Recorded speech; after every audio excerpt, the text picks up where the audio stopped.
Our story begins on a special morning in Stylesville. Percy, the Brat Pack, and the Winx Club were at the smoothie bar. They were talking about celebrations. Flora, the fairy of nature, went first. All the girls thought that was a really special story. At that very minute, Edward steamed in. Percy whistled excitedly, and the girls jumped for joy. Edward had to blow his whistle to calm everyone down. So, Percy and Edward headed off to the office. When they got to the office, the girls started to get everything for the trip. As Edward and Percy steamed in, Percy noticed that Mitch, the big green engine, was looking glum. Edward went to get both his and Percy's train ready, while Percy decided to see what the matter was with Mitch. Percy could tell Mitch was upset. This soon made Mitch excited. As Percy was backing onto his train, he saw that Stella, as usual, had overpacked. Soon everyone was set, and the three engines set off to Sodor for Sodor Day.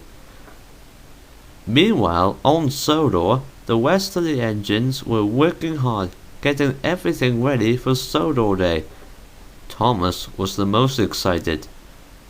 There would be picnics all over the island, a magnificent brass band, and the biggest funfair Sodor had ever seen. As Thomas trundled along his line, he saw Rosie at the station. He was collecting special lights. Thomas was surprised. Rosie was soon cheered up.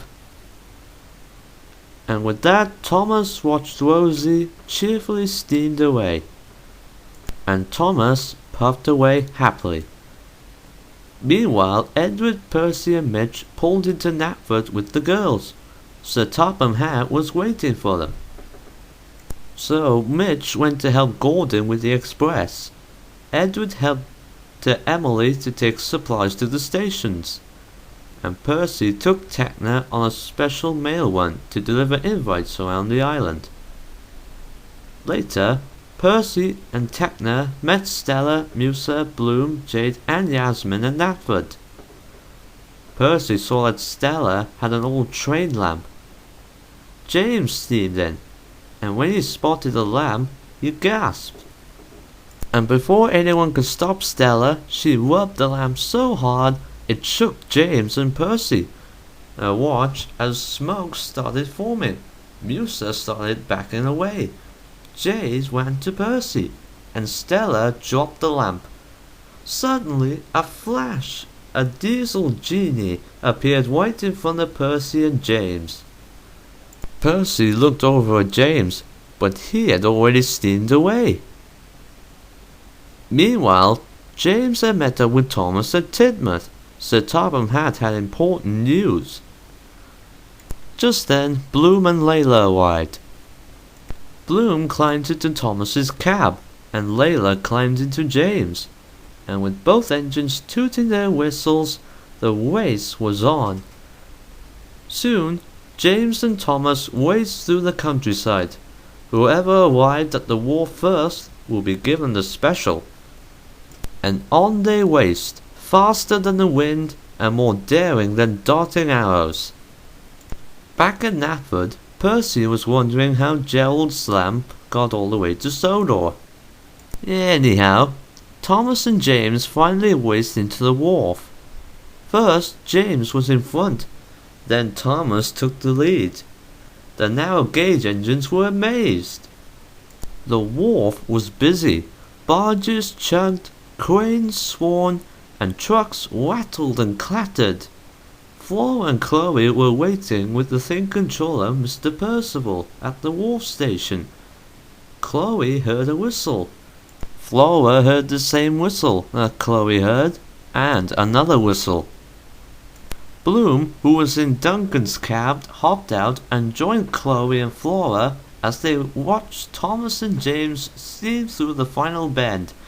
Thomas raced in, huffing and puffing just ahead of James. Flora noticed that James's cheeks were more redder than his paintwork. Bloom congratulated Thomas, and so did Flora and Chloe, but they didn't forget James. James was pleased. Thomas was excited. He couldn't wait to know what his special was. Thomas was disappointed. He was hoping his special was to help out at the wharf, and not to mention that Duncan was tricky. Then the Thing Controller turned to Duncan. As the Thing Controller left, Duncan started to tease Thomas. James, Flora and Bloom thought that was very funny, but Duncan didn't. He grumbled as he steamed away, crossly. Bloom hopped into Thomas's cab, and Thomas puffed away. James whistled good luck and set off with Flora to start his job. Meanwhile, Thomas and Bloom were at the transfer yards. Thomas had collected his log truck and was now waiting for Duncan. Soon, Duncan steamed in with his flatbeds loaded with logs. Duncan puffed crossly. In no time at all, Thomas's flatbeds were piled high with logs, and Bloom was in Thomas's cab again. Duncan had come up with a naughty idea. So the two engines steamed off away from the yards. Soon, Duncan, Thomas and Bloom arrived at a junction. Thomas's signal changed. But as Duncan watched Thomas steamed off, he knew that the old bridge was rickety and was in danger of collapsing. But he didn't bother stopping Thomas. He thought his plan had worked. Meanwhile, Bloom and Thomas puffed towards the bridge. When they arrived, Bloom hopped out. So, Bloom watched as Thomas pulled his train slowly onto the bridge. He only got as far as the middle of the bridge when suddenly Bloom heard rocks falling into the ravine. Thomas could see the other side, but he stopped. The bridge started to warp and wobble violently. The supports broke off, and Thomas saw half the bridge break. He was very scared now. Wheel turn by wheel turn, Thomas puffed back towards Bloom. Suddenly, a loud noise told Thomas and Bloom that the part of the bridge had broken off and fell right into the ravine. Thomas had just made it back to safety. But it wasn't over yet. The last part of the bridge broke away from the cliff and fell all the way down and smashed to bits by the rocks below.